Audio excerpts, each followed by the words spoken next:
आपण पानकोबीची एक झटपट भाजी करतोय। कोबी आपण चिरून घेतोय। अर्धा किलो कोबी आहे। ही पाववाटी मूग डाळ एक अर्धा तास भिजत ठेवली होती। तर आपण आता 2 चमचे तेल घालतोय, 2 टेबलस्पून। थोडी मोहरी घालतोय। मोहरी तडतडली की आपण हिंग घालूया, पाव चमचा। हिरवी मिरची तुमच्या आवडीनुसार, कढीपत्ता, आणि कोबी घालते मी।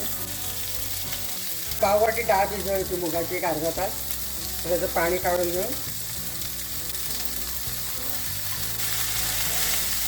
तर त्याच्यात आपण थोडासा आल्याचा किस घालतोय, थोडीशी हळद अर्धा चमचाच मीठ घालते।